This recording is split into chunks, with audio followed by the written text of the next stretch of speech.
Roberto Cirillo, bonjour. Bonjour. Merci d'être avec nous. Vous êtes directeur général France chez Sodexo, solutions de services sur site, et vous êtes directeur général adjoint du groupe.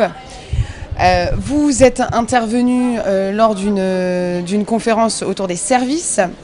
Avant de parler des PPP, parlez-nous déjà de Sodexo et les services que propose ce groupe. En effet, Sodexo est une entreprise française qui est née il y a 45 ans. Maintenant, on est présent dans 80 pays du monde avec plus de 400 000 collaborateurs. On génère 15 milliards de chiffre d'affaires et on est présent dans toutes les solutions de services globales. Donc on apporte tout type de services en appui de nos clients, que ce soit des clients privés ou du monde public, surtout les métiers qui ne sont pas le cœur de métier de nos clients. Donc des services à la personne, tels que la gestion des accueils, le nettoyage, les services de conciergerie, des services de maintenance multitechnique des équipements ou des bâtiments, ou l'entretien de processus tels que la reprographie et beaucoup d'autres services dans le domaine des privés et publics. Alors justement, dans quelle mesure Sodexo fait appel à ces partenariats entre public et privé ? C'est une activité très importante pour le groupe Sodexo. Nous sommes actifs depuis plusieurs années dans les partenariats publics-privés à travers cette structure qui est spécifique du monde public. On est présent dans plusieurs pays, notamment en France, mais aussi en Angleterre et dans certains pays de l'Amérique du Sud.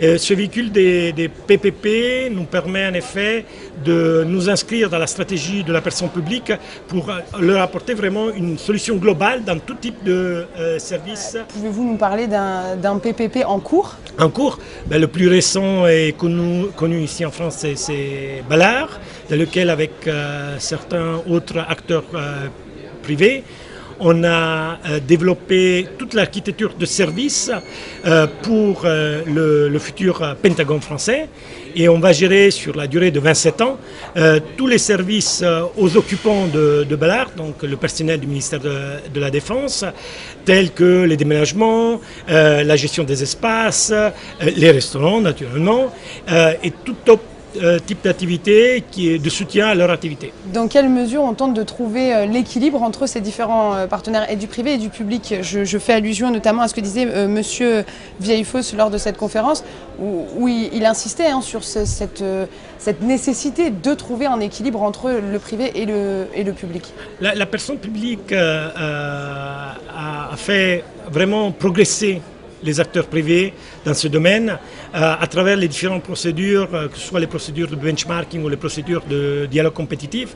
En effet, aujourd'hui, le marché est assez mûr et les acteurs privés sont assez mûrs pour pouvoir trouver ces équilibres qui permettent d'un côté de répondre aux besoins de la personne publique et donc atteindre l'objectif final. M. Villesos disait, on veut un ministère qui fonctionne. C'est ça l'objectif final.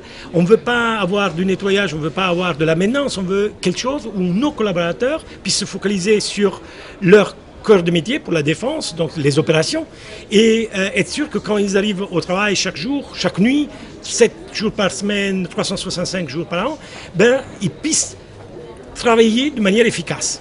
Et ça, on est capable de le faire de mieux en mieux parce que la personne publique utilise l'innovation des partenaires privés pour trouver les bons équilibres de transfert de risque, meilleurs coûts et meilleurs services. Finalement, il n'y a aucun risque de concurrence entre guillemets puisque chacun a des tâches bien définies. Absolument, les partenaires se mettent ensemble avec leur cœur de métier, leur expertise, que ce soit dans l'informatique, dans la construction ou comme nous dans les services, et construisent une solution qui est mise à disposition à la personne publique qui peut après l'utiliser sur la durée du contrat. Donc un vrai partenariat. Un vrai partenariat.